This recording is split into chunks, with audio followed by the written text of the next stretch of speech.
할렐루야. 수요일 저녁 이 귀하고 특별한 시간 함께 하시는 모든 분들을 환영하고 축복합니다. 하나님께서 우리를 부르셨습니다. 그분을 찬양하고 말씀으로 새롭게 채우시는 거룩한 은혜의 역사의 주인공으로 우리를 부르신 줄 믿습니다. 우리 시간 함께 기도하면서 예배 가운데 나아가길 원하는데요, 주님, 우리와 함께 하시는 그 주님을 만나게 하여 주시옵소서. 오늘 선포되어지는 말씀을 통하여 우리 심령 가운데 다가오시는 주님을 만나고 돌아가는 귀한 시간 될 수 있도록 주여 역사하여 주시옵소서. 우리 이런 마음으로 함께 기도하면서 예배 가운데로 나아갑니다. 주님 인도하여 주시길 원합니다. 우리 성도님들 한 분 한 분 하나님의 은혜 가운데 불러주신 줄 믿습니다. 그 인생의 여정을 하시고 삶의 고단함을 이해하시고 우리에게 긍휼과 사랑으로 베푸시는 그 주님의 은혜를 쫓아 이 자리에 있사오니 주여 우리와 함께해 주시옵소서. 우리의 삶을 돌보시는 주님의 은혜로 충만케 되어지길 원합니다. 우리의 마음 가운데 찾아오시는 그 주님을 만나고 돌아가길 원합니다. 주여 역사해 주시고 인도하여 주시옵소서. 우리가 믿음의 눈을 들어 주님을 바라보길 원합니다. 주여 이끌어 주시고 인도하여 주시옵소서. 주님 함께해 주시옵소서.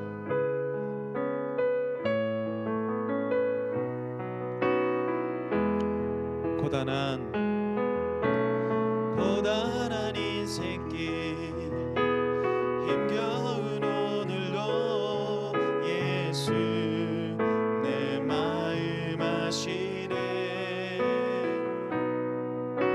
지나간 아픔도 마주할 세상도 예수 내 마음 아시네. 하루를 살아도 기쁨으로 가리 예수 늘 함께 하시네. 후회도 염려도 온전히 맡기리 예수 늘 함께 하시네.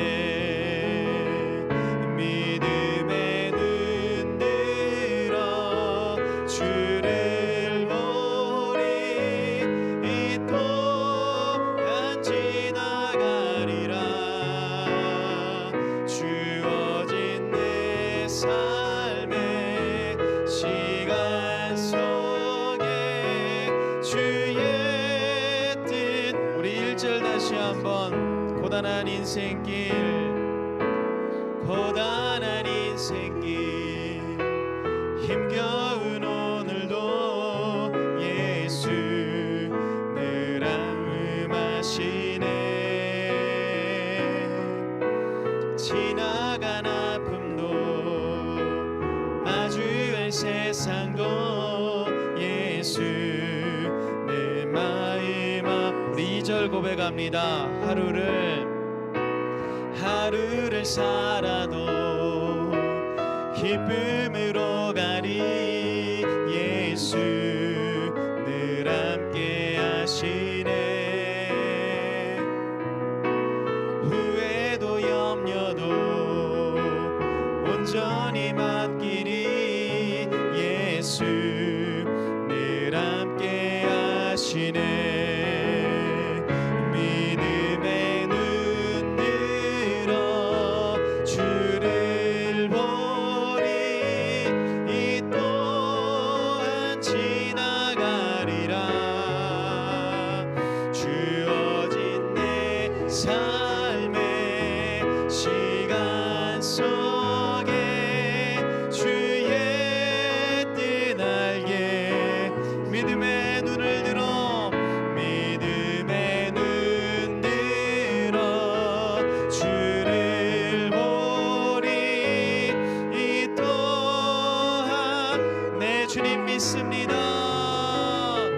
주어진 내 삶의 시간 속에 주의 뜻 알게 하소서. 우리의 목소리를 높여서 왜 슬퍼하느냐 왜 슬퍼하느냐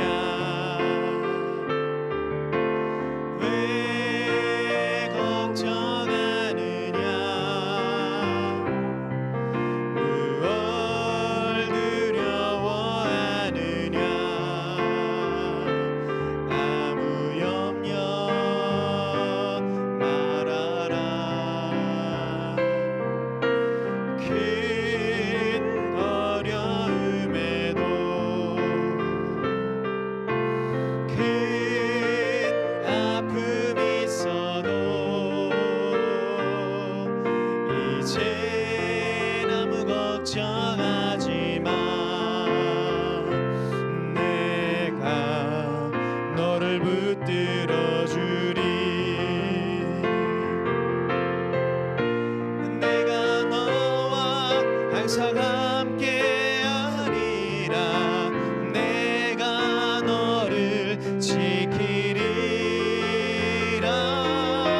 실망치 말고 나를 보아라.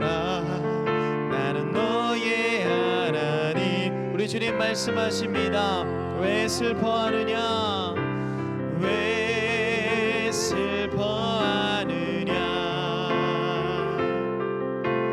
왜 걱정하느냐? 무엇 두려워하느냐? 아무 염려 말아라. 큰 어려움에도 큰 아픔이 있어도 이젠 아무 걱정하지 마. 내가 너를 붙들어 주리. 내가 너와 항상 함께하리라. 내가 너를 지키리라. 실망치 말고 나를 보아라. 나는 너의 하나님. 아멘. 주님 우리가 믿습니다. 내가 너와 항상 함께하리라. 내가 너를 지키리라. 실망치 말고 나를 보아라.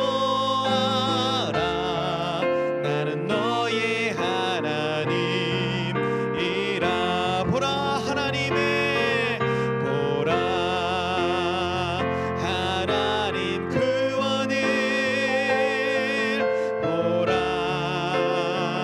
하나님 능력을 너희를 위해서 쌓으시는 주의 손을 보라 보라 하나님 구원을 보라 하나님 능력을 너희를 위해서 쌓으시는 주의 손을 보라. 우리 시간 함께 기도하길 원합니다. 주님 우리의 삶을 온전히 주님께 맡겨드리길 원합니다. 우리의 삶 가운데 허락된 그 많은 고난과 역경 가운데 믿음을 잃지 않고 더욱더 주님만 의지하게 하시며 특별히 오늘 선포되어지는 그 말씀을 통하여 주님과 동행하는 거룩한 은혜의 인생, 주님께서 바라시는 인생 될 수 있도록 주여 역사하여 주시옵소서. 우리 이런 마음으로 주님의 이름 크게 한번 기도하겠습니다. 주여. 주님 감사합니다. 우리와 항상 함께 만나 말씀하시는 그 주님의 약속을, 그 신실하신 약속을 붙들고 우리가 나아갑니다.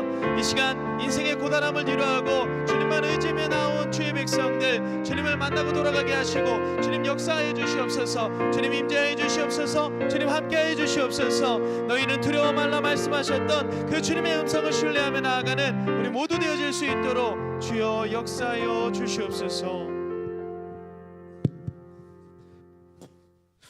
우리를 창세전부터 택하고 예정하시고 그리스도로 십자가로 구속하시고 또 우리에게 성령을 보내주시사 우리가 하나님의 자녀가 되는 권세를 주신 그 삼위일체 하나님의 영광에 지극한 감사와 영광을 올려드립니다. 하나님 그 은혜 주신 하나님 너무나 감사한데 하나님 이렇게 불러주셔서 우리가 직분을 가지고 섬기며 또 이 수요 저녁에 나와서 하나님을 예배하게 하신 하나님 너무나 감사합니다. 하나님 오늘 이 예배 가운데 하나님의 그 성품과 하나님의 크심을 우리가 우리 생각 가운데 우리가 마음판에 깊숙하게 새기고 온전히 하나님을 기리고 기념하는 귀한 예배의 시간이 되기 원합니다. 하나님 오늘 드리는 이 예배가 영과 진리로 드리는 온전한 예배가 되게 하시고 또한 우리에게 꼭 필요한 말씀들 하나님 들려주셔서 또 더군다나 더욱 전달되어야 하는 이 특별한 성도님이 계시다면 오늘의 이 메시지가 온전히 전달되어서 용기를 얻게 하옵소서.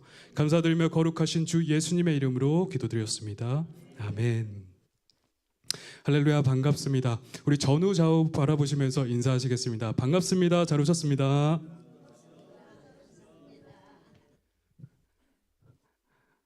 네. 자, 우리 성경 봉독하도록 하겠습니다. 신명기 20장 1절부터 9절 말씀입니다. 신명기 20장 1절부터 9절 말씀입니다.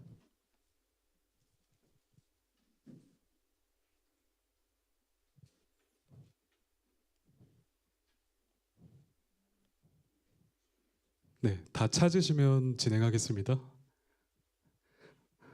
네, 함께 교독하도록 하겠습니다. 제가 먼저 읽도록 하겠습니다. 내가 나가서 적군과 싸우려 할 때에 말과 병거와 백성이 너보다 많음을 볼지라도 그들을 두려워하지 말라. 애굽 땅에서 너를 인도하여 내신 네 하나님 여호와께서 너와 함께 하시느니라. 너희가 싸울 곳에 가까이 가면 제사장은 백성에게 나아가서 고하여 그들에게 말하여 이르기를 이스라엘아 들으라. 너희가 오늘 너희의 대적과 싸우려고 나아왔으니 마음에 겁내지 말며 두려워하지 말며 떨지 말며 그들로 말미암아 놀라지 말라. 너희의 하나님 여호와는 너희와 함께 행하시며 너희를 위하여 너희 적군과 싸우시고 구원하실 것이라 할 것이며 책임자들은 백성에게 말하여 이르기를 새 집을 건축하고 낙성식을 행하지 못한 자가 있느냐. 그는 집으로 돌아갈지니 전사하면 타인이 낙성식을 행할까 하노라. 포도원을 만들고 그 과실을 먹지 못한 자가 있느냐. 그는 집으로 돌아갈지니 전사하면 타인이 그 과실을 먹을까 하노라. 여자와 약혼하고 그와 결혼하지 못한 자가 있느냐. 그는 집으로 돌아갈지니 전사하면 타인이 그를 데려갈까 하노라 하고 책임자들은 또 백성에게 말하여 이르기를 두려워서 마음이 허약한 자가 있느냐. 그는 집으로 돌아갈지니 그의 백성 형제들의 마음도 그의 마음과 같이 낙심들까 하노라 하고 함께 읽겠습니다. 백성에게 이르기를 마친 후에 군대의 지휘관들을 세워 무리를 거느리게 할지니라. 아멘. 너희는 두려워 말라라는 제목으로 하나님의 말씀 전하겠습니다.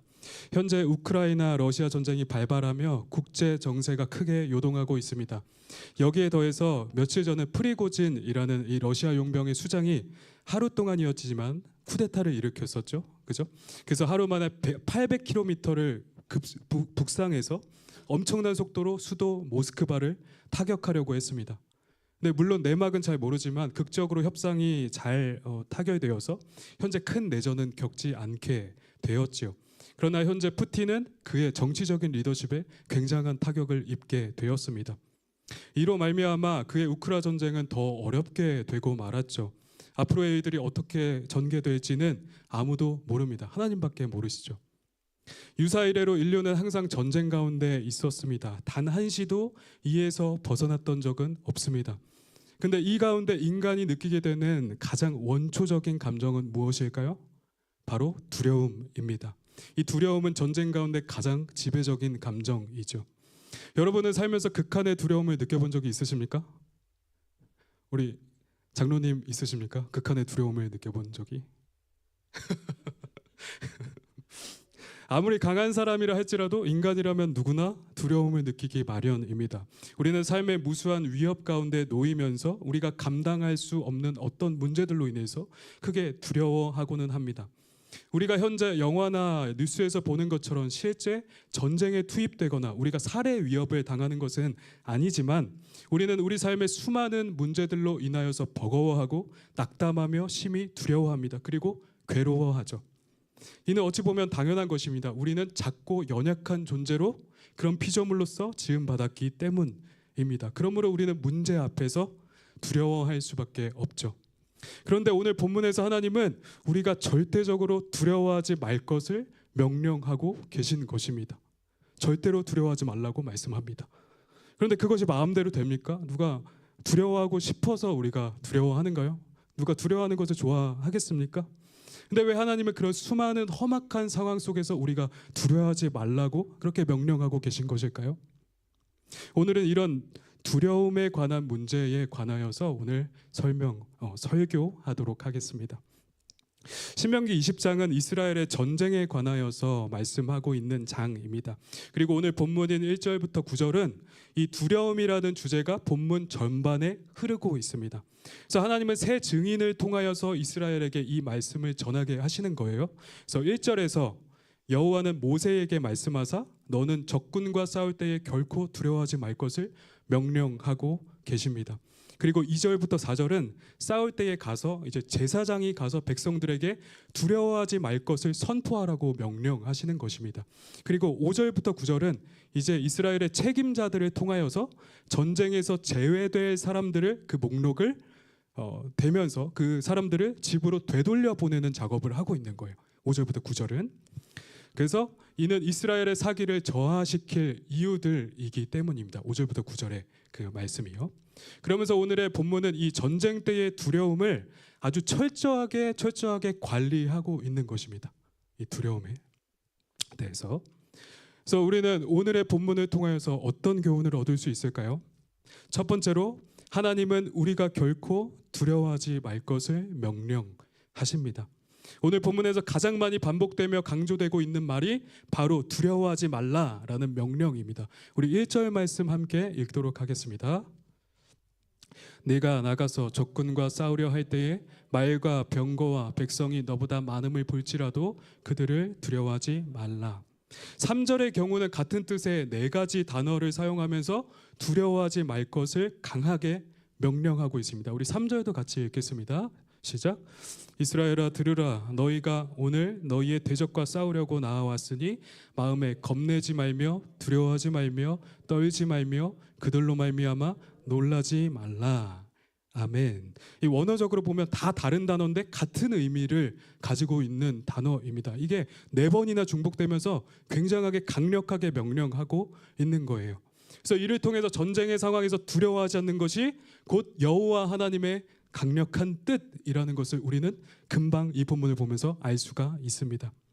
그런데 이런 두려워하지 않는 일이 과연 가능할까요, 여러분? 상황이 좀 쉽다면, 이길만 하다면 그렇게 할 수 있겠지만 많은 경우에 과연 이렇게 상황이 돌아가는가요? 이들은 40년 전에 가나안 땅에 정탐꾼 12명을 보냈습니다. 오늘날로 따지면 북파공작원들을 북에 보낸 거예요. 그래서 가나안 지경에 몰래 들어가서 샅샅이 탐지하여서 그들의 어떠함을 관측하고 보고했죠. 그런데 그 땅은 어떠했습니까? 능히 들어갈 만한 땅이었나요? 예상했던 바대로 그 땅의 과일은 과연 크고 거대하며 적과 꿀이 흐르는 땅이 분명했습니다만 그 땅의 백성들은 태생적으로 기골이 크고 장대하며 무섭고 강력했습니다. 그리고 그들의 성읍은 심히 견고했고 또 무기 또한 굉장히 강력했습니다. 막 철병거들이 있었고요. 더구나 숫자 또한 이스라엘보다 훨씬 많았지요. 여러모로 보나 이스라엘에게는 절대적으로 불가능한 상황이었습니다. 어른과 아이가 어찌 싸울 수 있겠습니까? 어떻게 되겠습니까? 우리가 아는 결과를 다 걷어내고 한번 그 현장에 가서 여러분들이 한번 그 현장에 있다고 생각하고 한번 생각해 보시기 바랍니다. 여러분들은 전쟁하자 할 수 있으실까요? 여기 여자 성도님들 되게 많으신데 만약에 남자들이 싸우다 죽으면은 가서 여자도 같이 다 죽게 되는 것입니다. 나중에. 근데 그 상황에서 이렇게 전쟁을 하자고 말씀하실 수 있으실까요? 강력하게? 그렇게 어렵기 때문에 당시 절대 다수의 이스라엘은 하나님과 모세를 원망했습니다. 2사람만 빼고요. 하나님은 오늘날 우리에게 역시 이런 두려운 상황 가운데 우리를 두실 때가 있습니다. 그것이 부채의 문제, 가정의 문제, 자녀의 문제, 건강의 문제, 관계의 문제가 되었든 우리가 감당할 수 없는 상황들이 왕왕 일어나며 우리를 두렵게 하고 곤욕스럽게 하곤 합니다. 그러므로 우리는 이 어려운 상황들로 인해서 스스로를 자책하기도 하고 또 누군가를 향해서 원망을 쏟아내기도 합니다. 인간은 이러한 원인을 찾아서 그 대상에게 책임을 씌우고 조금이나마 그 무게를 덜어내려고 하는 그런 습성이 있죠. 이스라엘의 경우는 모세와 아론에게 그 원망이 향했고 또 그들을 죽이려고 했습니다. 하지만 그 상황은 결코 벗어날 수 없는 것이었습니다. 왜냐하면 그 상황을 전적으로 하나님께서 허락하셨기 때문입니다. 하나님께서 주신 상황은 그 어디에도 피할 수 없다는 특징이 있습니다. 이를 피한다면 더 큰 대가를 치러야 하죠. 어쩌면 죽는 것 말고는 이에서 벗어날 수 있는 방법이 없을지도 모르겠습니다. 우리는 우리의 모든 상황이 하나님께서 허락하신 상황임을 먼저 인식해야만 합니다. 다른 누구도 아닌 하나님께서 그 상황 가운데 우리를 두신 것이죠. 그러므로 우리는 하나님 앞에서 이 문제를 반드시 짚고 넘어가야 됩니다. 하나님 앞에서만 이 문제를 해결함 받을 수 있습니다. 그렇다면 하나님은 우리를 왜 이런 상황 가운데 두시는 것일까요? 왜 우리를 이런 상황 가운데 두시는 것일까요? 우리는 종종 이렇게 생각하곤 합니다. 하나님이 이렇게 잔인한 분이신가? 내 삶에 어떻게 이런 일이 일어나게 하시는가? 하나님이 나를 버리셨나? 아주 버리셨나? 욥이 극한의 상황에 몰리면서 겪었던 그런 한탄처럼 자연스레 우리도 이런 생각이 들게 마련입니다. 그리고 하나님을 원망하고 자신을 한탄하면서 극심한 슬픔과 우울, 절망 가운데 빠져들게 됩니다. 그러나 하나님이 우리를 그러한 상황 가운데 두심은 결코 우리를 아주 망하게 하거나 파멸에 이르도록 하심이 아님을 확실히 알아야 할 것입니다. 비록 느껴지는 바는 굉장히 고통스럽다고 할지라도 하나님은 그 과정을 통하여서 우리에게 주고자 하시는 바가 분명히 있기 때문입니다. 그리고 인간은 확실히 한계를 넘어서는 고통을 겪을 때에야 비로소 변화가 일어납니다. 하나님은 모든 일에 자신의 선하신 뜻을 두고 행하는 분이십니다. 그러므로 여러분들은 그 어떠한 상황 가운데서도 하나님의 선하심을 반드시 신뢰하셔야만 합니다. 그래야 그 문제들을 이길 수가 있는 것입니다. 둘째로 하나님은 우리를 위하여 싸우는 분이십니다. 하나님은 자신의 백성들을 그 불가능한 상황 가운데 두시고 그저 방치하는 분이 아니십니다. 그 상황 가운데 두셨다면 하나님은 기필코 그 문제를 극복하게 하십니다. 우리가 할 것은 그저 하나님을 신뢰하는 것뿐입니다. 본문은 말씀합니다. 너희는 그들을 두려워하지 말라. 애굽 땅에서 너를 인도하여 내신 네 하나님 여호와께서 너와 함께 하시느니라. 애굽 땅에서 인도하여 내신 네 하나님 여호와가 너와 함께 하신다고 말씀합니다. 그들은 전쟁의 상황을 앞두고 애굽에서 행하신 여호와 하나님을 기억해야 했습니다. 물론 출애굽 2세들은 대부분 이를 경험하지 못했거나 이에 대한 기억이 가물가물합니다. 왜냐하면 어렸을 때 경험했기 때문이죠. 그러나 그들은 자신들이 그 크고 두려운 광야 가운데서 40년 동안이나 부족함 없이 생존했던 일이나 또 구름 기둥과 불 기둥을 눈으로 맨날 보면서 자랐죠. 그리고 또 앞선 하나님의 여러 행하심들을 기억했을 때 그 기적 같은 일들은 분명 하나님이 함께 하셨기 때문에 가능한 일임을 이들은 분명하게 알 수가 있었습니다. 더구나 그 강대한 애굽으로부터 출애굽하게 하시고 바다 사이를 마른 땅으로 건너게 하시며 물이 벽처럼 세워져서 그 사이를 건너게 하신 일은 세상에 그 어떤 신도 할 수 없었던 일이었죠. 이스라엘 백성들은 전투에 앞서서 이 전능하신 하나님을 절대적으로 신뢰해야만 했습니다. 저는 잠시 제 얘기를 하면요, 저는 학창 시절 투기 운동을 종종 배웠었지만 20대 초에 가서야 이 운동을 제대로 배울 수가 있었습니다. 이 집안 사정 때문에 그랬는데요. 그때는 제가 20대 초에 복싱을 했는데 열심히 하다 보니까 자연스레 시합에 많이 나가게 되었습니다. 여러분은 복싱이나 격투 대회에 나가서 링 위에 한번 서본 적 있으신가요? 있으신가요? 저는 지금도 그 처음 나갔을 때의 기분을 제가 잊을 수가 없습니다. 이 링 바닥은 넘어졌을 때의 이 충격을 방지하기 위해서, 안 다치게 하기 위해서 약간 푹신푹신하거든요. 처음 굉장히 긴장하는 상태에서 올라가면은 막 이렇게 다리가 풀립니다. 이거 푹신푹신하니까 더 풀려요. 너무 긴장이 되어서 이거 손에 땀이 비오듯 합니다. 여러분 한번 상상해 보세요. 제가 하는 말을. 자, 저는 이를 이기기 위해서 이런 긴장되는 상황을 이겨내기 위해서 어떻게 했을까요, 여러분? 저는 이런 비상구를 찾아가서 하나님 앞에 기도를 드렸습니다. 하나님, 너무 떨립니다. 두렵습니다. 제 힘으로 할 수 있는 것이 아무것도 없습니다. 하나님, 저와 함께하여 주셔서 저를 이기게 해 주십시오. 하나님을 신뢰함으로 이 전쟁에 용맹되게 하여 주시옵소서라고 기도했습니다. 그리고 링 위에 올라갔습니다. 그리고 종이 울리고 경기가 시작됐습니다. 어떻게 되었을까요? 제 용맹해져서 막 현란한 기술 쓰면서 이겼을까요? 자, 처음이라 아무것도 눈에 뵈는 게 없었습니다. 이 해왔던 기술, 제가 평소에 익혔던 기술은 너무 긴장돼서 생각도 안 나더라고요. 그냥 제 본능적으로 그냥 막 주먹을 내지르기만 했습니다. 그러니까 저 맞는지도 제가 때리는지도 모르면서 막 내지른 거예요. 그러면서 주먹에 맞아서 막 별이 핑핑 돌고요. 그리고 정신없는 와중에 이 몸이 느끼는 바는 막 뒤로 계속 제가 밀리고 있는 거예요. 막 기를 쓰고 있는데도. 그래서 제가 앞으로 밀면서 어떻게든 막 싸우고 있는데 또 뒤로 계속 밀리는 거예요. 끊임없이. 그래서 제가 그 상황을 계속 타파하고 이겨내려고 했지만 그러는 가운데 그냥 경기가 그냥 마무리되었습니다. 어떻게 되었을까요? 그래서 저는 크게 낙심했어요. 당연히 졌다고 생각했어요. 근데 경기 판정에 딱 심판이 저의 딱 양쪽 이렇게 손을 잡잖아요. 그러면서 손을 올리는데 누구의 손을 들었을까요? 저의 손을 올렸습니다. 저의 손을 올려서 제가 이겼습니다. 그래서 제가 나중에 그 영상을 한번 확인해 봤어요. 그랬더니 제가 뒤로 밀리는 것이 아니라 제가 오히려 상대를 밀어붙이면서 압도하고 있더라고요. 그래서 하나님이 내 기도에 응답하셨구나 하고 생각을 하게 되었습니다. 그 뒤로 제가 시합에 계속 연이어서 나가게 되었습니다. 그때마다 저는 새벽 기도에 나가서 부르짖고 또 경기 전에 비상구에 항상 들어가서 항상 기도하며 하나님께 부르짖었습니다.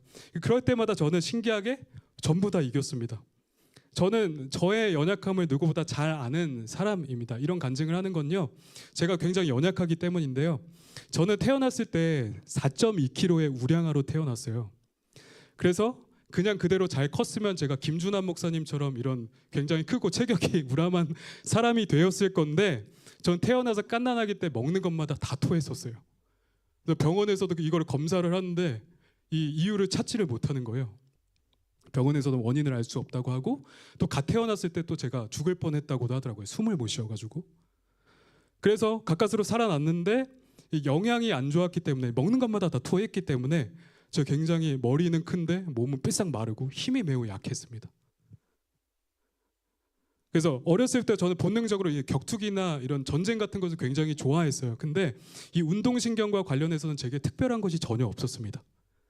근데 제가 죽게 부르짖고 경기에 임할 때마다, 저는 기본적으로 제가 너무나 연약하다는 생각을 기본적으로 갖고 살고 있는데, 제게 부르짖고 경기에 임할 때마다 제가 압도적으로 이기는 거예요. 그래서 저는 경기에서 8.8승을 하게 되었고요. 또 어느 날은 결승전을 치르기로 한 선수가, 여기 화면 보여주셔도 될 것 같아요. 결승전을 치르기로 한 선수가 참가하지 못하게 되어서 제가 땜빵을 치르러 갔어요. 그랬다가 이 SBS, ESPN 당시에 그 스포츠 채널이었는데 거기에 10년 전에 여기에 이렇게 나오게 된 거예요. 이때도 여기 4전 4승이라고 돼 있죠. 정광윤 18세는 잘못 나온 건데, 이렇게 또 다음도 넘겨주세요. 경기 막 생중계를 했습니다. 막 해설자들이 막 어떤 선수 막 파릇파릇합니다 이러면서 막 이렇게 파란색이 저고요.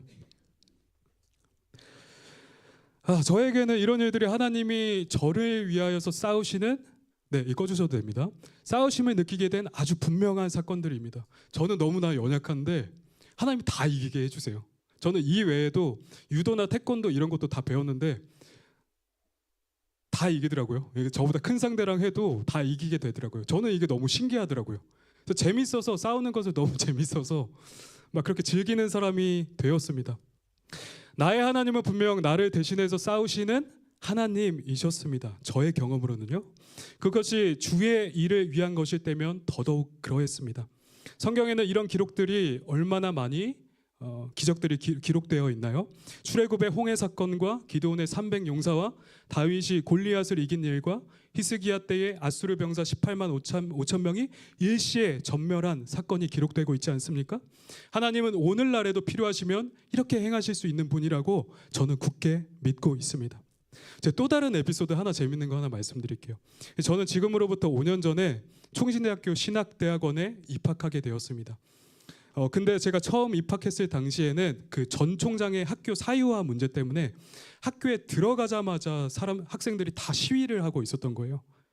그래서 수업을 거부했고, 또 사당에 있는 총신대학교 학부에는 학생들이 그 건물을 통째로 점거해 버린 그런 상황이었습니다. 저는 들어갔는데 수업을 하나도 받지도 못했어요. 들어가서 한 학기를. 자, 그러던 2018년에 부활주의를 앞둔 전날 토요일에 용역 깡패 40에서 50여 명이 그 동원되어서 사당에 있는 학생들이 점거한 그 학교 건물을 찾아 들어가서 그 건물을 다 탈취하고 빼앗고 그 학생들을 다 내보내 버렸어요. 그리고 그 용역들 깡패들이 다 점거를 해버렸어요. 자, 그런 상황 중에 저는 모교회, 그때 그 모교회 청년들과 그 교제를 마치고 딱 운전을 하면서 집에 즐겁게 가고 있었습니다. 근데 제 운동 잘하는 그 신대원 후배 동생이 있는데, 친한 동생이 있는데 전화가 오는 거예요. 그래서 하는 말이, 형님 지금 사당 총신대에 용역들이 쳐들어왔는데 한번 가실래요? 이러는 거예요. 형님 가시면 저도 가고요. 이러는 거예요. 저는 사실 학부가 총신대 출신도 아니었고 또 그 목회 소명에 대해서도 당시에 되게 불분명한 때였기 때문에 그곳에 가서 싸울 만한 그 명분이나 동기가 전혀 없었습니다. 수업도 못 들었는데요. 그 학교에 대한 애착이 전혀 없었습니다. 근데 왠지 가면 재밌을 것 같아서 진짜 그냥 그런 마음으로 그냥 날아가듯이 어서 빠르게 제 차를 몰고 신나게 사당으로 갔습니다. 이제 도착했는데 과연 그 덩치 큰 그런 수많은 그 용역 깡패들이 건물을 점거하면서 학생들을 바깥으로 다 쫓아낸 상태였습니다. 유리창들은 다 깨져 있었고요. 책상이나 뭐 의자, 기물들은 다 쌓여 있었어요. 그래서 학생들은 다시 그 안으로 들어가기 위해서 그들과 대치하면서 안간힘을 쓰고 있었습니다. 저와 동생도 합류해서 그곳의 중앙 계단에서, 한번 사진 보여주시면 될 것 같아요. 중앙 계단에서 막 엎치락 뒤치락 하면서 몸싸움을 막 했습니다. 그러던 중에 저는 왠지 이거 밀면은 뚫고 갈 수 있을 것 같은 거예요. 그래서 제가 살짝 여기를 잡고 살짝 밀었는데 갑자기 등치 큰 두세 명이 갑자기 뒤로 자빠지는 거예요. 그래서 제가 여기를 뚫고 저 혼자 올라갔어요. 여기. 그래서 우리 밑에 있었고 여기 용역들이 위쪽에 있었는데 제가 올라갔어요. 근데 두 번째로 가니까 여기 두 번째 문에는 이 자판기에 용역 두세 명이 올라가서 그 문을 완전히 막고 있는 거예요. 그래서 총신대 학생들, 학부 학생들 한두 명에서 두세 명에서 막 밀고 있는데 안 돼가지고 나와보라고 이러고서 이렇게 벽에 기대고 이렇게 쓱 했는데 이게 갑자기 쑥 밀리는 거예요. 그래서 갑자기 용역들이 갑자기 뚫렸다 이러고 막 절로 가는 거예요. 그래서 넘겨주세요. 그래서 마지막 학생들이 그렇게 도달하고 싶었던 그 전산실 앞 일로 갔는데 이 용역 깡패들이 이렇게 한 10명에서 이렇게 막고 있었어요. 이게 다른 동영상도 있는데 이렇게 막고 있었어요. 근데 저는 왜 그랬는지 제 기억이 안 나는데 거기를 그냥 뛰어 올라가지고 딱 이래가지고 넘어갔어요. 거기를 결국에는 그 10명을 이렇게 뛰어넘어서 넘어가서 안에 들어갔는데 이게 제 사진이에요. 이게 네이버 뉴스 기사에 나온 사진인데 넘어가서 들어갔습니다. 그래서 안에 들어갔어. 약간 지성소 같은 곳에 들어간 거예요. 거기에. 근데 들어갔는데 제가 막상 들어가야 돼서 다 들어가야 된다고 하니까 들어갔는데 막상 여기서 뭘 해야 될지 모르겠는 거예요. 그래서 옆에서 동영상을 찍고 있는 그 전도사님이 보이길래 전도사님 여기서 제가 뭐 해야 돼요? 이러니까 그냥 거기 계시면 돼요. 이래가지고 그냥 있었습니다. 그래서 뻘쭘하게 그냥 있다가 형사들이 와서 그 상황이 다 종료됐습니다. 그래서 다시 다 상황이 종료가 되고 학생들이 다시 그 점거하는 상황을 다시 연출하게 되었습니다. 저로서는 그 상황이 참 신기한 상황이었습니다. 그곳에는 저보다 크고 힘이 센 분들이 너무 많았지만 저만 너무나 손쉽게 그곳을 3번이나 뚫었고 마치 빨려 들어가듯이 그곳에 들어가게 됐기 때문입니다. 그 상황들은 당시 실시간 동영상을 통해서 중계되고 있었고요. 그래서 수백 명 이상이 막 생중계를 통해서 신대원 학생들은 다 보고 있었어요. 그래서 제 얼굴은 모르더라도 그때 그 사람이 나다 하면은 다 강도사님이었냐고 다 알 정도가 되었습니다. 또 아까 말씀드렸던 것처럼 네이버 뉴스에 나오기도 했고요. 사실 저는 이와 같은 에피소드들이 굉장히 많습니다. 제 능력에 비해서 이 신기한 일들이 정말 많이 일어납니다. 의도하지 않았지만 하나님을 신뢰함으로 용기를 냈더니 일어났던 놀라운 사건들입니다. 성경에서는 다윗이나 성경의 인물들이 자신의 능력을 넘어서서 하나님의 기적을 많이 경험하지 않았습니까? 사실 저는 그러한 상태와 느낌이 어떤 것인지 정확하게 알 것 같아요. 저는 이런 일들이 굉장히 많았기 때문에 하나님은 오늘날 저의 삶에도 일하셔서 약한 자로서 강자를 이기게 하신 일이 그런 적이 너무나 많았습니다. 이런 물리적인 일만 아니라도 하나님께서는 저를 모든 상황 가운데 믿음으로 나아갈 때 이기게 하심을 저는 확실히 보게 되었습니다. 여러분은 우리를 대신해서 싸우시는 하나님을 신뢰하시기를 축복합니다. 상황이 불가능할수록 더욱 그러하시기를 축복합니다. 만약 지금 구석에 몰려 절벽에 몰려 있는 상황과 같다면 믿음으로 그 손을 한번 놓아 보시기를 바랍니다. 그러면 여러분이 날 수 있음을 알게 될 것입니다. 이거는 그냥 세상에서 하는 말이 아니라 진짜 믿음으로 한번 도전해 보시기를 바라요. 제가 지혜롭지도 못하고 말도 잘 못하고 좀 무식한 게 많은데 저는 이 피부로 다 느끼고 깨져야 깨닫는 사람입니다. 저는 인간이 할 수 있는 실패는 다 겪어본 것 같아요. 근데 반대로 또 인간이 할 수 있는 승리도 다 경험해 본 것 같아요. 여러분들 진짜 한번 그 어려움과 그런 불가능한 상황들이 있다면 그때 한번 손을 놓아보세요. 그리고 하나님께 그냥 맡겨드려 보세요. 일하시는 하나님을 여러분들 분명하게 체험하실 수 있으실 것입니다. 결국 우리가 두려워하지 않는 것은 우리의 믿음과 관련되어 있습니다. 하나님을 진정으로 믿고 신뢰하면 두려워하지 않을 수 있고 떨지 않을 수 있습니다. 신뢰하지 못할 때 두려워 벌벌 떨 수밖에 없게 되는 것입니다. 여러분들은 어떤 쪽이십니까? 어려운 상황 가운데 두려워하고 낙담하며 벌벌 떠는 사람입니까? 아니면 하나님이 일하실 것을 믿고 잠잠히 기다리는 사람입니까? 하나님은 말씀하셨습니다. 여호와의 말씀에 내 삶을 두고 맹세하노라. 너희 말이 내 귀에 들린 대로 내가 너희에게 행하리니. 이 말씀에 따라 이스라엘에서는 여호수아와 갈렙만 가나안 땅에 유일하게 들어갈 수 있게 되었고요. 나머지 전부는 들어가지 못하고 그 광야 가운데서 다 죽게 되었습니다. 하나님은 오늘날에도 우리가 내뱉는 말에 따라 역사하심을 믿으시기 바랍니다. 그러므로 만군의 여호와 하나님을 철저하게 믿고 신뢰하여 모든 어려운 상황을 돌파하는 여러분 다 되시기를 주님의 이름으로 축복합니다. 마지막 셋째로 우리의 믿음이 약해지도록 만드는 것들은 그 무엇이든 다 제거해야 합니다. 오늘 본문에서는 전쟁에 참가하지 못할 사람들의 4가지 목록들을 나열합니다. 첫째는 집을 짓고 기공식을 하지 못한 사람이고, 둘째는 과수원을 만들고 열매를 거두지 못한 사람이며, 셋째는 약혼한 사람이고, 넷째는 그 마음이 심약한 사람입니다. 어떻게 이런 목록들을 제시할 수 있을까요? 지금 민족이 죽느냐 사느냐의 기로에 놓였는데 어떻게 이런 사유들, 이런 하찮은 사유들로 인해서 징병에서 제외될 수가 있을까요? 오늘날 같으면 어떻게 되겠습니까? 지금은 할 수만 있으면 이 병역의 의무를 탈피하기 위해서 가진 방법들을 다 동원하지 않나요? 심지어는 스스로를 장애로 불구로 만들기도 하고 또 편법과 불법을 사용하기도 합니다. 만약 이런 4가지 기준을 오늘날에 적용했다면 얼마나 군대에 갈까요? 여러분, 저는 3분의 1도 안 되는 사람이 갈 것 같거든요. 그런데 하나님은 왜 이런 어이없는 목록들을, 기준들을 제시하셨을까요? 여호와의 전쟁은 세상 전투와는 달리 무엇보다 믿음으로 그 승패가 좌우되기 때문입니다. 세상에서는 좋은 무기와 많은 병력 그리고 전략과 전술이 승패에 영향을 미치지만 여호와의 전쟁은 오직 백성들의 믿음과 순종만이 승패를 좌우합니다. 그렇기에 심적으로 연약하다거나 다른 어떤 핑계들로 인하여 마음이 연약해진다면 차라리 전쟁에 나가지 않는 편이 훨씬 이 공동체에게 유리한 것입니다. 이러한 원리는 기드온 사건에서도 정확하게 적용되었습니다. 소명을 받은 기드온은 미디암과의 전쟁을 위해서 군사를 모집했는데 총 32,000명이 모집이 되었습니다. 그런데 하나님께서 이 숫자 32,000명도 턱없이 부족한데 상대는 막 13만 5천이 돼가거든요. 근데 턱없이 부족한데 하나님은 이 숫자가 많으시대요. 그래서 이 숫자를 거르고 걸러서 300용사만 남겨두십니다.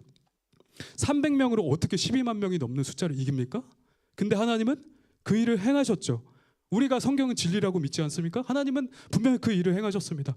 하나님은 하나님이신 때문에 아주 적은 숫자로도 많은 수를 이기게 하셨죠. 그러므로 하나님이 거르시는 것은 숫자나 강함의, 인간의 강함의 문제가 아니라 하나님께 대한 믿음이 있냐 아니냐를 두고 사람을 분별하시는 것입니다. 만약 영적으로 병약하거나 믿음이 연약하다면 두려움으로 인해 낙담하여서 동료들에게 악영향을 끼치고 크게 사기를, 그 믿음을 저하시킬 것이었습니다. 그러므로 그러한 사람들을 애초에 제거하는 편이 훨씬 나았죠. 저는 아무리 위와 같은 4가지의 사유가 있다 하더라도 본인의 그 전투 의지가 확고하다면 전쟁에 무조건 참전하게 했으리라 믿어 의심치 않습니다. 저 같으면 무조건 끼워달라고 애원했을 것 같아요. 제가 장애를 가졌어도. 사실 제 심정은 그래요.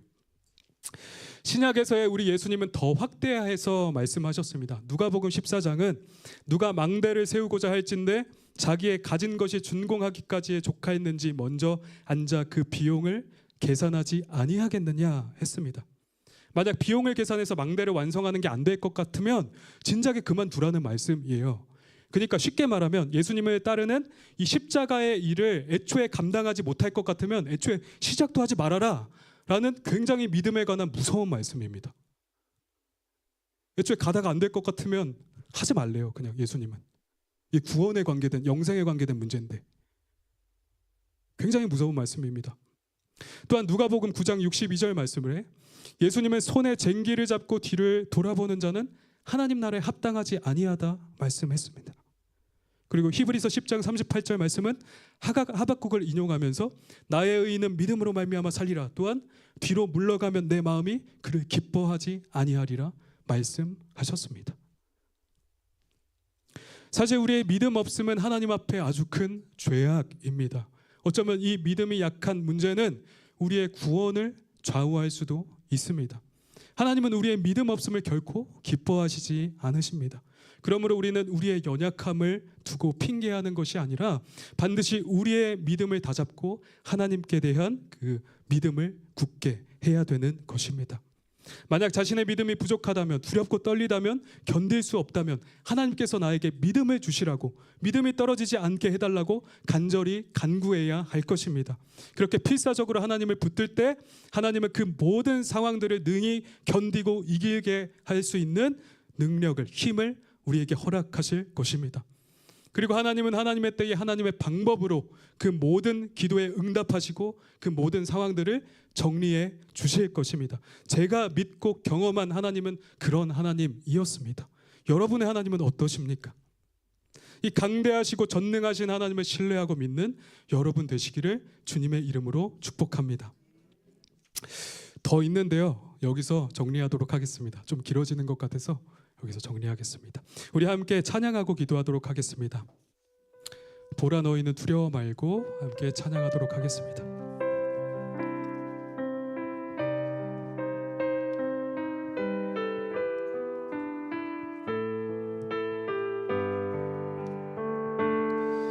보라 너희는 두려워 말고 보라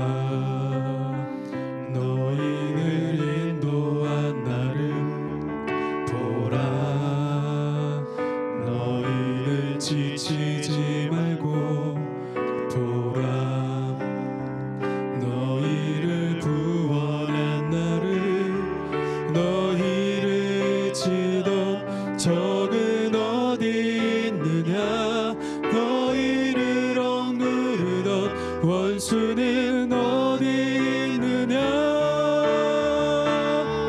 보라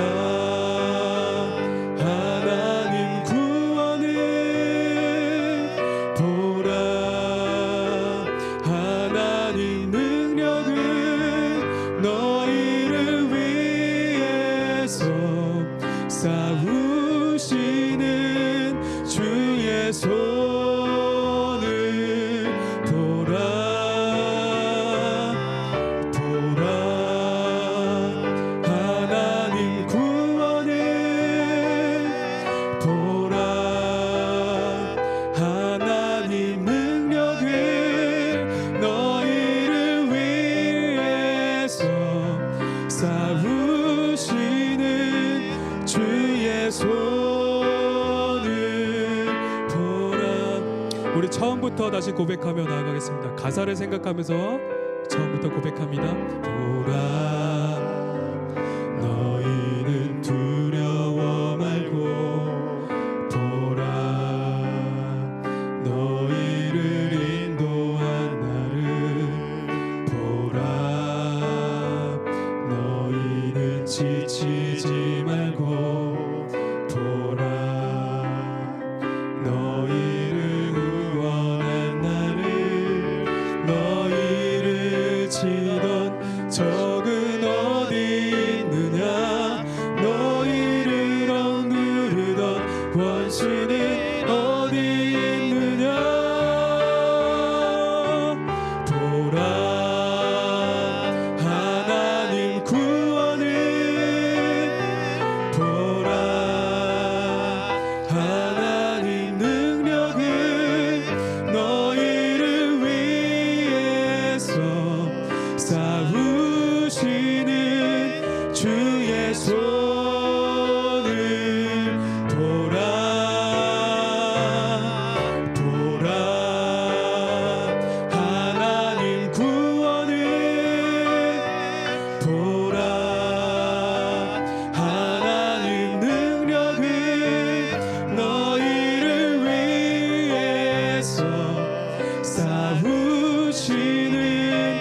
주의 손을 보라. 우리 이 시간 함께 말씀을 생각하며 기도하도록 하겠습니다. 하나님, 우리의 많은 상황들 가운데 우리에게 큰 어려움과 두려움이 있다면 우리를 구원하신 하나님을 신뢰함으로 모두 떨쳐내게 하여 주시옵소서. 모든 상황 가운데 두려움 없이 하나님을 신뢰하는 우리가 되게 하여 주시옵소서. 우리 두 번째로 기도하실 때 나아가 그리스도의 군사로서 그 모든 상황들과 영적인 전투를 치르게 하여 주시옵소서. 전쟁에 용맹되어서 주의 나라를 위해서 담대히 싸우는 하나님의 군사들이 다 되게 하여 주시옵소서. 강하여 용맹을 떨치는 영적 군사들이 되게 해달라고 우리 함께 주여 한번 외치고 기도하며 나아가겠습니다. 주여. 아버지 하나님, 오늘 부족한 입술을 통하여서 하나님의 말씀을 듣게 하셨습니다. 아버지 하나님, 누군가에게 꼭 필요한 말씀 하나님 전달되었으리라 저는 믿습니다. 아버지 하나님께서 아버지 우리의 그 연약함과 부족함에도 불구하고 아버지 그 모든 세대 가운데 하나님의 사람들과 일하셨던 그 하나님의 그 전능하심과 능력을 하나님 우리가 찬양하며 아버지 하나님 그 모든 것을 감사함을 드립니다. 아버지 하나님 그 모든 상황 아버지 우리의 그 모든 연약함과 모든 것 다 내려놓고 하나님의 그 전능하신 하나님 그 크신 하나님 앞에 우리의 그 삶을 완전히 내어 맡겨드림으로 아버지 그 모든 우리의 그 두려운 상황과 그 어려운 상황을 하나님 크게 관리하는 하나님 우리가 다 되게 하여 주시옵소서. 아버지 하나님 그 모든 상황 가운데 우리가 두려워하고 떠는 것이 아니라 아버지 모든 상황 가운데 떠는 것이 아니라 아버지 하나님 그 모든 상황 가운데 강하고 담대하여 용맹을 떨치는 믿음의 군사들이 다 되게 하여 주시옵소서. 하나님 이 자리 이곳 가운데 하나님 예배를 드리는 모든 성도님들 가운데 또한 참석하지 못한 성도님들 가운데도 다 하나님의 그 모든 권속과 백성들 가운데 아버지 하나님 마지막 날새 가운데 아버지 하나님 강하고 담대함을 허락하여 주셔서 그 적진을 뚫고 영적 전투를 치르며 영적 군사들로서 온전히 이겨내야 하나님 그러한 온전한 의의 군사들이 다 되도록 하나님 역사하여 주옵소서.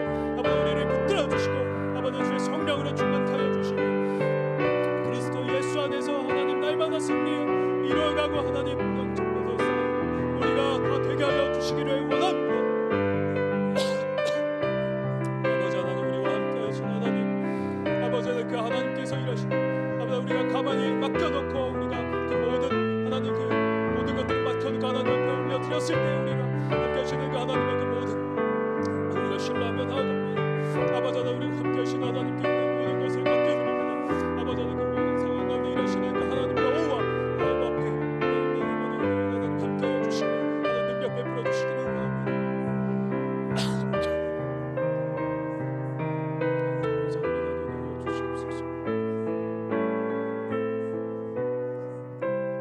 이 시간 함께 교회를 위해서 기도하도록 하겠습니다.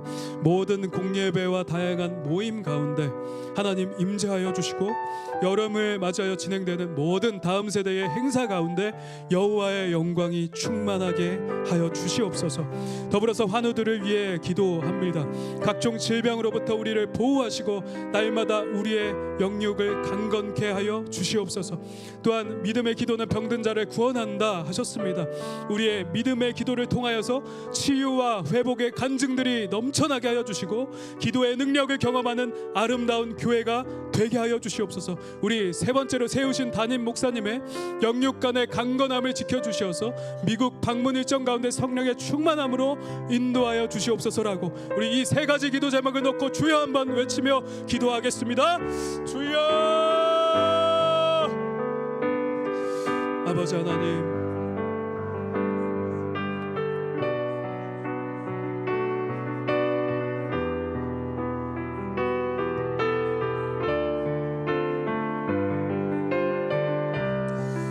아버지 하나님 우리 교회에서 진행되는 모든 공예배 가운데 하나님의 임재와 영광이 경험되는 역사가 있게 하여 주옵소서. 하나님 그 모든 다양한 그 모임 가운데 성경을 공부하는 모든 모임 가운데 임재하여 주시고 하나님 그래서 날마다 하나님을 경험하며 우리와 함께 하시는 그 하나님의 은혜가 우리 가운데 불처럼 임하고 경험되길 원합니다. 아버지 하나님 또한 여름을 맞이하여 진행되는 그 모든 다음 세대의 행사 가운데 여호와의 영광이 충만케 하여 주시기를 원합니다. 아버지 하나님을 인격적으로 만나고 다음 세대가 아버지 성령 충만하여서 하나님 불같이 일어나 하나님 이 세대를 뒤집고 하나님 온전히 변화시키는 역사가 있게 하여 주시옵소서. 더불어서 우리 교회의 환우들을 위해 기도합니다. 하나님 우리 성도님들을 각종 질병으로부터 하나님 보호하시고 날마다 우리의 영역을 강건케 유지시켜 주시기를 원합니다. 또한 믿음의 기도는 병든 자를 낫게 한다 말씀하셨사오니 아버지 하나님 그 말씀에 따라 아버지 하나님 그 치유와 회복의 간증들이 우리의 공동체 안에 불같이 일어나는 역사가 일어나게 하여 주옵소서. 기도의 능력을 경험하는 아름다운 교회가 되게 하여 주시옵소서. 담임 목사님 이곳 방문을 하고 계십니다. 하나님 그 안전으로 지켜 돌봐주시고 하나님 잘 충전하신 뒤에 다시 돌아와서 하나님 그 이 교회를 이끄는 아버지 그 영적인 사역을 아주 왕성하게 감당하실 수 있도록 하나님 역사하여 주십시오. 하나님 아버지 함께하여 주실 줄 믿습니다. 하나님의 은혜만 그들에게 원합니다. 우리 세 번째로 기도하도록 하겠습니다. 우리 25분의 선교사님을 위하여 기도하도록 하겠습니다. 이 선교사님들이 성령의 붙들림 바 되어서 생명의 복음을 온 세계 곳곳에 편만하게 전파하는 그런 능력의 종들이 다 되게 하여 주시옵소서. 이를 위해서 성령의 충만함과 권능을 이 선교사님들 가운데 부어 주시옵소서. 두 번째로 선교사님들의 가정과 그 영육 간의 강건함을 위하여서 또 그 자녀들을 위하여서 함께 기도해 주십시오. 마지막 세 번째로 선교사님들 각자가 가지고 있는 그 모든 고충과 그 직면한 모든 문제들이 풀려지게 하여 주시고 이를 통하여서 하나님의 주권을 확인할 뿐만 아니라 더욱 불같이 쓰임받는 하나님의 사람들이 다 되게 하여 주시옵소서라고 우리 한번 주여 한번 외치고 선교사님들 위해서 기도하며 나아갑니다. 주여. 아버지 하나님 우리 교회 통하여서 파송된 파송 선교사님과 협력 선교사님 총 25분을 하나님 붙들어 주시기를 원합니다. 아버지 하나님 선교사님들이 성령에 붙들림 바 되어서 생명의 복음을 온 세계 곳곳에 편만하게 전파하는 그런 능력의 종이 되게 하여 주시기를 원합니다. 이를 위해서 성령의 나타나심과 능력으로 하나님 성령의 권능으로 그들을 붙들어 주시고 하나님 능력으로 충만케 하여 주셔서 하나님 그 세계 곳곳에 주의 그 생명의 복음을 불같이 전파하고 하나님 그 불을 붙이고 다니는 우리 선교사님들 다 될 수 있도록 하나님 역사하여 주십시오. 또한 선교사님들의 그 가정과 영육 간의 강건함을 위해서 기도합니다. 하나님 책임져 주시고 그 자녀들의 앞길을 하나님 열어주시기를 원합니다. 또 선교사님들 각자가 가지고 있는 고충과 그 직면한 모든 문제들이 하나님의 그 선하신 뜻을 따라 하나님 풀려지는 역사가 있게 하여 주시고 이를 통하여서 우리의 삶 가운데 통치하시고 다스리시는 그 그리스도 예수의 은혜가 하나님 경험되고 하나님의 주권을 확인하며 더욱 불같이 쓰임받는 하나님 그런 선교사님들 될 수 있도록 하나님 역사하여 주십시오. 아버지 하나님 또한 우리 원하는 그 모든 파송된 선교사님들 하나님 함께해 주시기를 원합니다. 마지막 네 번째로 기도하겠습니다. 나라와 민족 한국교회와 세계 열방을 위하여서 기도하도록 하겠습니다. 이 나라 대한민국 가운데 하나님의 영광과 주권이 드러나게 하여 주시고 정치, 경제, 사회, 문화 등의 모든 영역 가운데 하나님의 온전하신 선하신 통치가 이루어지게 하여 주시옵소서. 우리 두 번째로 기도할 때 한국교회가 회개하며 각성하여 깨어나게 하여 주시고 이 나라 이민족의 영성을 견인하는 그런 한국교회가 되게 하여 주시옵소서. 마지막 세 번째로 기도하실 때 나아가 우리 통일 대한민국을 통하여서 세계 선교의 완성을 이룩하게 하시고 그것을 우리 세대의 우리의 눈으로 목도하는 은혜가 있게 하여 주시옵소서. 우리 이 세 가지 기도 제목을 놓고 기도하시고 이 기도하신 뒤에는 개인 기도하시고 돌아가도록 하겠습니다. 우리 함께 주여 한번 마지막으로 외치고 기도하겠습니다. 주여. 아버지 하나님 나라와 민족 열방과 세계 아버지 곳곳의 모든 교회를 위해서 기도합니다. 아버지 이 나라 대한민국 가운데 하나님의 영광과 주권이 드러나게 하여 주시기를 원합니다. 아버지 정치, 경제, 사회, 문화 하나님 국방 그 모든 분야 가운데 하나님의 그 영역 주권 하나님 그 주권을 다스리고 아버지 다스리고 통치하시는 그 그리스도 예수의 그 주권이 모든 영역 가운데 드러나서 하나님 영광 받으시는 일들이 이 나라 대한민국 가운데 왕성하게 있게 하여 주시기를 원합니다. 아버지 하나님 그 통치가 그 우리나라의 모든 영역 가운데 있게 하여 주시고 한국교회가 회개하며 가슴을 찢고 참회하며 통곡하는 가운데 각성하여 깨어나게 하시고 이 나라 이 민족의 영성을 견인하는 그런 귀한 한국교회가 다 되게 하여 주시옵소서. 나아가서 우리 대한민국이 속히 통일을 이루기 원합니다.